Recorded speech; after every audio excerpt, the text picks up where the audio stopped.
Kesempatan kali ini aku bakalan kasih lihat ke kalian beberapa contoh soal dari materi yang udah aku bahas di video sebelumnya. Jangan lupa ditonton ya di sini. Nah, untuk contoh soal ini aku bakalan buat sekitar 11 contoh soal, masing-masing satu contoh soal untuk satu materi. Dengan soal yaitu carilah integral dari ln x dx dengan batas 1 sampai 2. Kita juga udah punya penyelesaiannya di sini. Kita dapat membuat dengan substitusi, di mana kita buat dulu U sama dengan ln X, lalu DU sama dengan 1/X dx, V sama dengan X, maka dV sama dengan dx. Maka kita akan mendapatkan hasil dari integral ln X dx batas 1, 2 sama dengan X ln X dengan batas 1 sampai 2 dikurang integral dari X1/X dx dengan batas 1 sampai 2. Sehingga hasilnya adalah 2 ln 2 dikurang integral dari dx batas 1, 2 sama dengan 2 ln 2 dikurang 1. Di mana hasilnya itu mendekati 0,386. Gimana? Mudah bukan?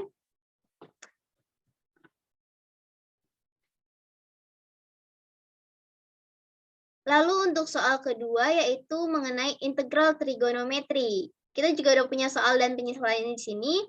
Soalnya yaitu integral sin kuadrat x cos pangkat 4x dx. Integral dari sin kuadrat x cos pangkat 4x dx sama dengan integral dikali 1 per cos 2x per 2.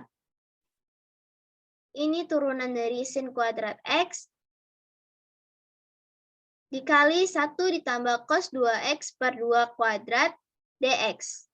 Sehingga menjadi 1/8 integral dari 1 ditambah cos 2x dikurang cos kuadrat 2x dikurang cos pangkat 3 2x dx. Untuk cara berikutnya dapat dilihat menjadi 1/8 dikali integral 1 ditambah cos 2x dikurang 1/2 dikali 1 ditambah cos 4x dikurang 1 dikurang sin kuadrat 2x dikali cos 2x dx. Kemudian kita sederhanakan menjadi 1/8 integral dari setengah dikurang setengah atau 1/2 dikurang 1/2 cos 4x ditambah sin kuadrat 2x cos 2x dx. Menjadi 1/8 dikali integral 1/2 dx dikurang 1/8 integral dari cos 4x dikali 4 dx tambah 1/2 integral dari sin kuadrat 2x dikali 2 cos 2x dx.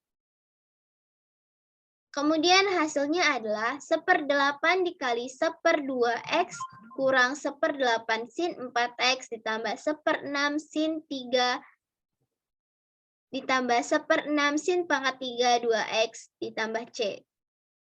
Di sini soalnya adalah integral dari x dikali 2x dikurang 1 pangkat 2 dx. Kita bisa faktorkan terlebih dahulu 2x kurang 1-nya menjadi integral x dikali 4x kuadrat dikurang 4x tambah 1 dx. Setelah itu kita kalikan yang faktorisasinya tadi dengan x menjadi integral dari 4x pangkat 3 dikurang 4x kuadrat ditambah x dx. Lalu kita dapat integralkan menjadi hasilnya adalah x pangkat 4 dikurang 4/3 x pangkat 3 ditambah 1/2 x pangkat 2. Sangat mudah bukan? Kalian bisa kerjakan contoh-contoh soal lainnya yang tersedia di buku dengan mengikuti cara seperti ini. Kemudian materi selanjutnya itu mengenai Deret-Taylor dan Maclaurin. Di sini soalnya yaitu uraikan sin X dalam deret Maclaurin. Saya cuma ambil untuk contoh soal deret Maclaurin-nya. Di mana penyelesaiannya yaitu kita tentukan dulu turunan dari sin X-nya. Fx-nya sama dengan sin X, Turunan pertamanya adalah cos X, turunan keduanya adalah min sin X, turunan ketiganya adalah min cos X, turunan keempatnya adalah sin X, dan seterusnya. Untuk turunan kelima dan seterusnya. Lalu kita dapat hasil dari deret Maclaurin sin X-nya, yaitu adalah sin X sama dengan sin 0 ditambah cos 0 per 1 faktorial X ditambah min sin 0 per 2 faktorial X kuadrat ditambah min cos 0 per 3 faktorial X pangkat 3 ditambah sin 0 per 4 faktorial X pangkat 4 dan seterusnya. Seperti rumus yang sudah saya berikan pada video sebelumnya, di mana sin 0 ditambah turunan pertama per 1 ditambah 1 turunan pertama per n ditambah 1 faktorial X pangkat n tambah 1. Itu hasilnya cos 0 per 1 faktorial X. Lalu turunan kedua per n tambah 1 faktorial dikali X pangkat n tambah 1. Itu turunan keduanya min sin 0 per 2 faktorial. Karena sebelumnya kan sudah 1 faktorial. Jadi 1 ditambah 1 faktorial itu 2 faktorial. Lalu X pangkat n tambah 1. Sebelumnya pangkatnya itu 1. Pangkat 1 tidak kita tuliskan, maka hasilnya 1 tambah 1, 2. Jadi X pangkat 2, dan seterusnya. Sehingga kita mendapatkan hasilnya, sin 0 itu 0, cos 0 per 1 faktorial dikali X itu X, min 0, min X pangkat 3 per 3 faktorial ditambah 0, dan seterusnya. Lalu hasil akhirnya adalah X dikurang X pangkat 3 per 3 faktorial, dan seterusnya. Lanjut, untuk materi ketiga yaitu mengenai limit dan kekontinuan. Di sini kita punya soal yaitu limit X menuju 0 untuk sin 3X per X.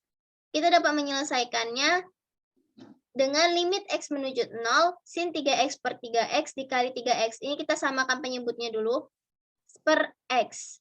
Jadi 3X per 3X ini bisa kita coret menjadi limit X menuju 0, sin 3X. Penyebutnya dan pengalinya tadi sudah kita coret menjadi sin 3X, lalu kita bagikan dengan 3X dikali 3.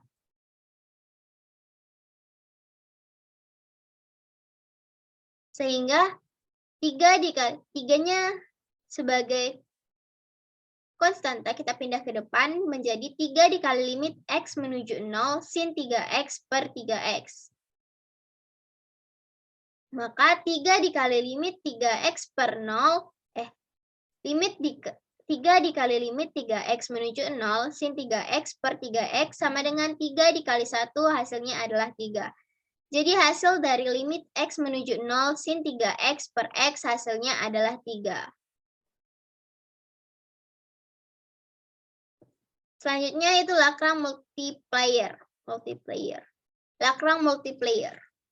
Atau aku baca gimana? Selanjutnya itu Lagrange multiplier. Soalnya adalah kita harus meminimumkan fxy, di mana kita harus meminimumkan fxy sama dengan x kuadrat tambah y kuadrat terhadap kendala gxy sama dengan 2x tambah y kecil sama dengan 2. Di sini ada penyelesaiannya. Persamaan Lagrange-nya yaitu L X Y lambda sama dengan X kuadrat tambah Y kuadrat dikurang lambda dikali 2X tambah Y dikurang 2. Untuk kondisi 1, ketika lambda sama dengan 0, maka X sama dengan lambda. Lalu untuk kondisi, lalu untuk seterusnya, LY sama dengan 2Y dikurang lambda sama dengan 0, maka 2Y sama dengan lambda. Dari X di atas kita dapat X sama dengan 2Y. Oke, karena X sama dengan lambda dan lambda sama dengan 2Y, maka kita dapat X sama dengan 2Y. Lalu kita dapat lagi X sama dengan 0. Karena X sama dengan 0, maka kita dapatkan lalu kita dapat lagi lambda sama dengan 0. Karena lambda sama dengan 0, maka kita dapatkan X sama dengan 0 dan Y sama dengan 0. Yang kelima yaitu 2X tambah Y dikurang 2.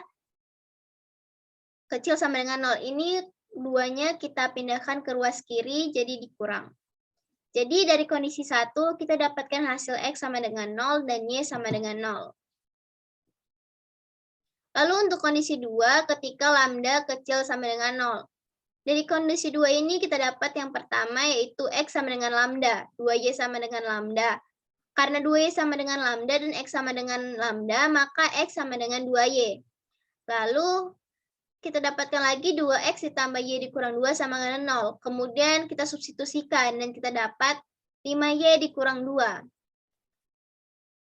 Kemudian kita substitusikan, lalu kita mendapatkan 5Y sama dengan 2.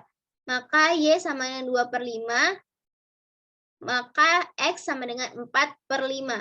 Kenapa 4/5? Karena kita masukkan nilai 2Y tadi, karena kita masukkan nilai 2/5 tadi, karena kita masukkan nilai Y ke X sama dengan 2Y. Jadi hasilnya 2Y, 2 dikali Y sama dengan 2 dikali 2/5, hasilnya 4/5. Lalu kita dapatkan lagi lambdanya itu 4/5, di mana lambda besar 0. Jadi dari kondisi ini kita tidak dapat menjadikan Y sama dengan 2/5 dan X 4/5 menjadi solusi. Untuk yang kelima itu 2X tambah Y dikurang 2 lebih kecil atau sama dengan 0. Jadi dari kondisi 2 kita tidak dapat mendapatkan solusi. Karena X sama dengan 4/5. Udah itulah pokoknya. Lalu untuk yang ketiga itu maksima dan minima. Di sini kita disuruh menentukan nilai maksimum dan minimum dari fungsi fx sama dengan x kuadrat dikurang 4x dalam internal x antara min 2 sampai 4. Kita dapat menjawabnya itu kita turunkan x kuadrat dikurang 4x menjadi 2x kurang 4 untuk turunan pertama. Syaratnya yaitu F turunan pertama sama dengan 0. Maka 2X dikurang 4 sama dengan 0, sehingga kita dapat X-nya sama dengan 2. Lalu untuk nilai stasionernya, kita masukkan X-nya ke persamaan sebelumnya, sebelum diturunkan, yaitu Fx sama dengan X kuadrat dikurang 4X menjadi F2. Kenapa 2? Karena X dari syarat itu kita dapat 2. Menjadi F2 sama dengan 2 kuadrat dikurang 4 dikali 2. Sama dengan 2 pangkat 2 itu 4, 4 kali 2 8. Jadi 4 dikurang 8 sama dengan min 4. Lalu kita ambil F min 2. F min 2 sama dengan, kenapa kita ambil F min 2? Ini kita ambil dari intervalnya, itu intervalnya X antara min 2 sampai 4. Jadi kita ambil min 2, sehingga F min 2 sama dengan min 2 kuadrat dikurang 4 dikali min 2. Hasilnya adalah 4 tambah 8 sama dengan 12. Lalu yang ketiga itu F4 sama dengan 4 kuadrat dikurang 4 kali 4. Hasilnya 16 kurang 16 sama dengan 0. Untuk ketiga fungsi ini, kita menggunakan fungsi fx sama dengan x kuadrat dikurang 4x yang merupakan persamaan sebelum diturunkan. Lalu dari substitusi fungsi tadi, kita mendapatkan nilai minimalnya itu adalah min 4 dan nilai maksimalnya adalah 12. Sangat mudah, bukan? Kita memerlukan ketelitian di sini karena ketelitian dalam matematika itu sangat diutamakan. Apabila kita salah menggunakan tanda atau mengalihkan suatu bilangan, maka hasil dari yang kita salah tadi sampai ke bawah itu bakalan salah seterusnya. Kita lanjut ke materi ke-8, yaitu fungsi dengan 3 variabel. Di sini contoh soalnya saya berikan yang sederhana aja. Misalkan Gx, YZ sama dengan X kuadrat sin YZ. Maka kita akan mencari nilai dari G1, V, dan 2. Sehingga kita dapat mencari G1, V, dan 2 sama dengan 1 kuadrat sin V2. 1 kuadrat dikali sin dikali sin V dikali 2. Sehingga hasilnya adalah sin 2V. Di mana sin 2V adalah 0.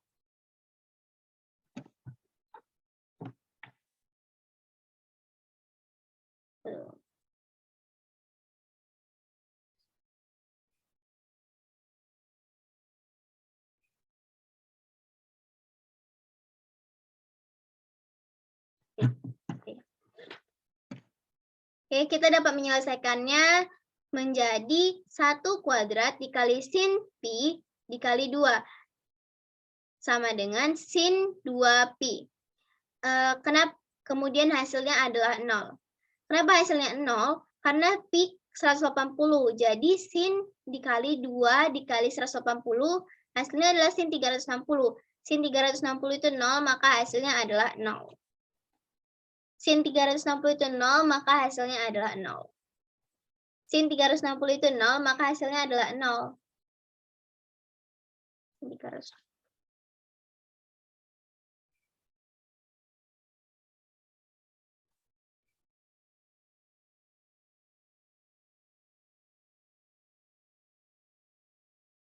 Oke. Selanjutnya yaitu materi ke-9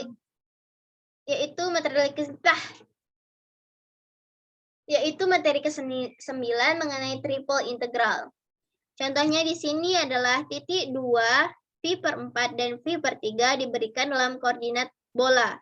Plot titik tersebut dan tentukan koordinat kartesiusnya.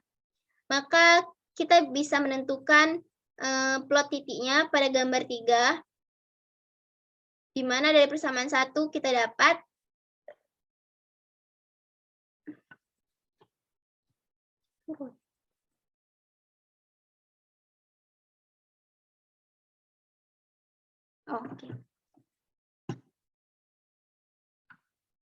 X sama dengan rho sin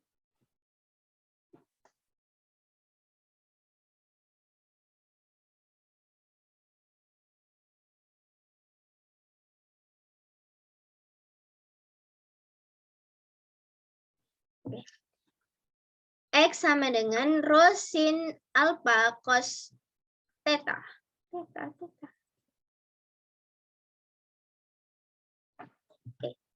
X sama dengan rho sin alpha cos theta sama dengan 2 sin Pi/3 cos Pi/4. Di mana hasilnya 2 sin Pi/3 hasilnya akar 3/2. Sehingga,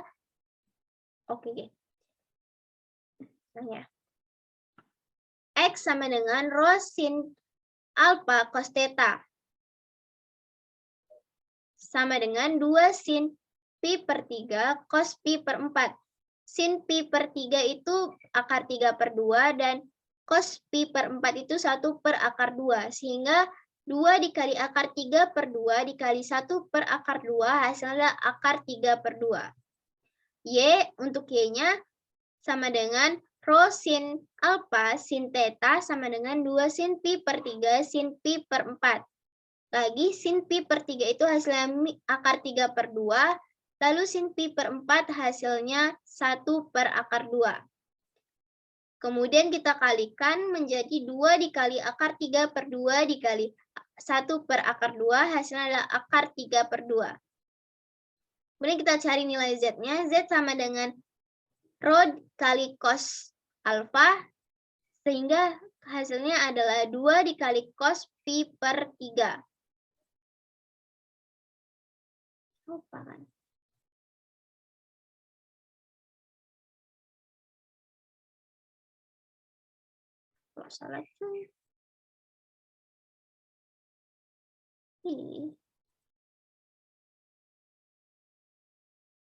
Salah. Salah. X sama dengan rho sin Pi kali cos theta.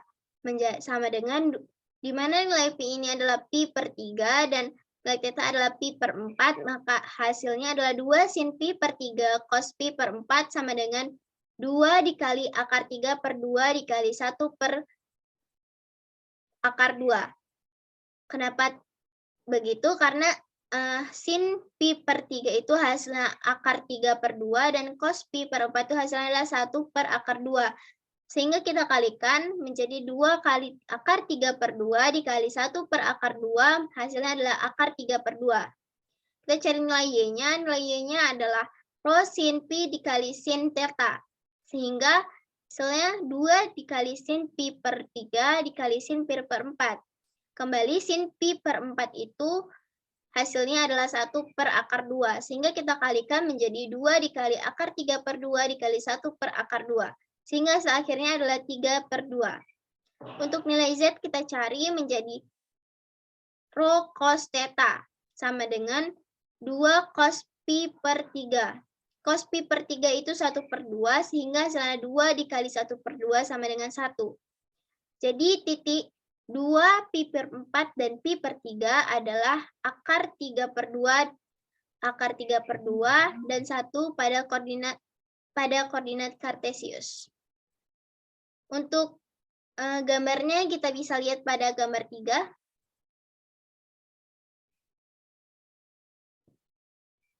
Oke, kita lanjut ke soal ke-10 ataupun materi ke-10 mengenai turunan parsial.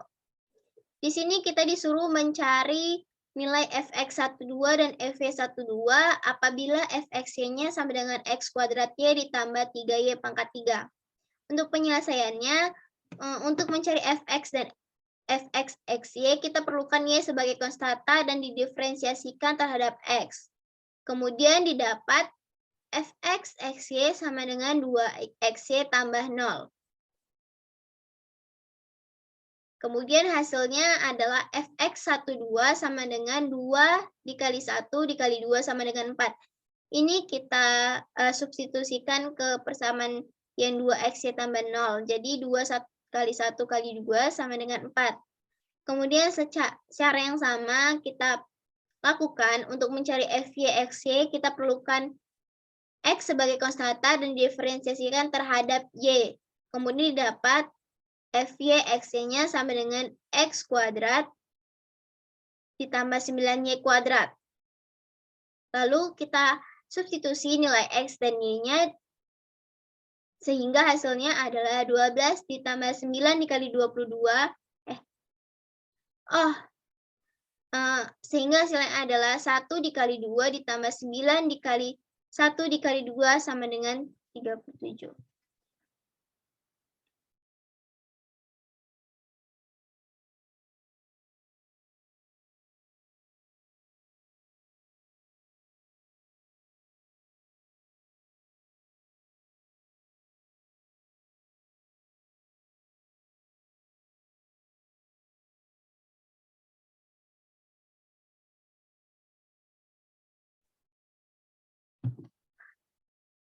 Sehingga kita dapat hasilnya, kita substitusikan x kuadrat menjadi ini maksudnya 1 kuadrat.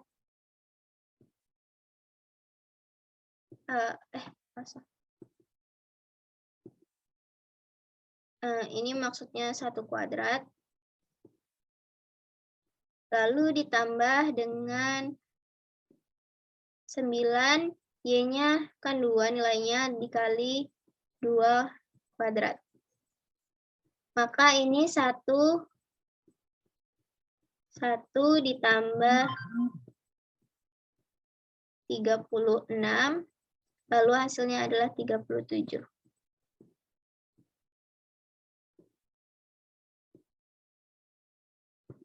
Oke, next. Oke, kita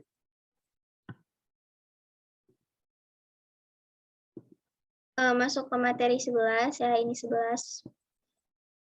Di mana di sini sketsa grafiknya yaitu x kuadrat per 36 ditambah y kuadrat per 4 sama dengan 1. Untuk grafiknya ini, kita disuruh mencari sketsa grafik ini. Dan tentukan fokusnya serta eksentrisitasnya. Oleh karena A-nya kita dapat 6, dan B-nya itu 2, itu sama dengan 6. Lalu B-nya itu,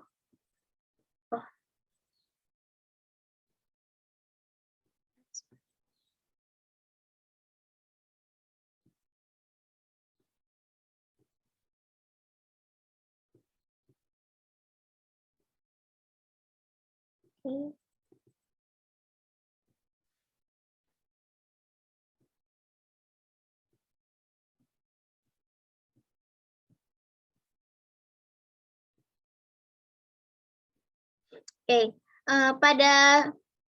pada soal ke-11 ini kita akan mencari sketsa grafik ini X kuadrat dikurang X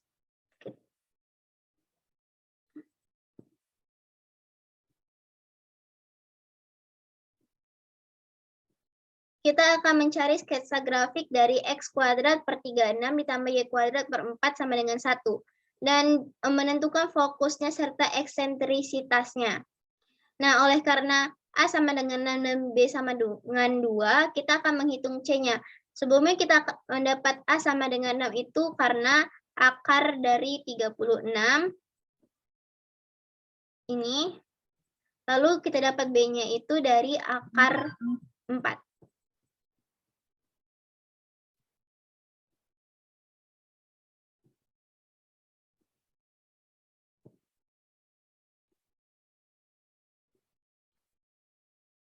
Lalu kita dapat B-nya itu dari akar 4. Akar 36 adalah 6, dan akar 4 adalah 2. Sehingga kita dapat A-nya 6 dan B-nya 2. Lalu kita menghitung C-nya. C-nya itu kita gunakan atau kita substitusikan nilai A dan B. Sehingga akar A kuadrat dikurang B kuadrat sama dengan akar 36 dikurang 4 sama dengan akar 6 dikurang 2 sama dengan 4 akar 2. Di mana hasil 4 akar 2 yaitu mendekati 5,66.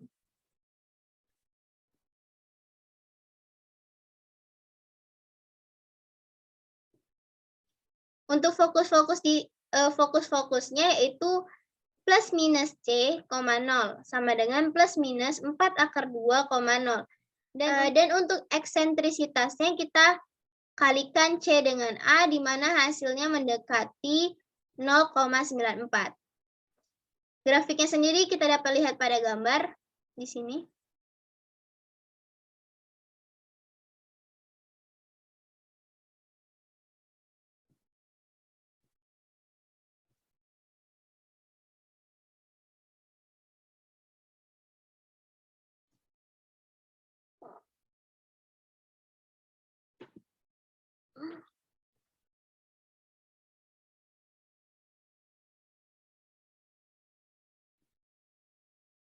Baiklah, sekian penjelasan saya mengenai contoh soal dari 11 materi yang sudah saya sampaikan. Apabila ada kesalahan dan kekurangan, saya mohon maaf.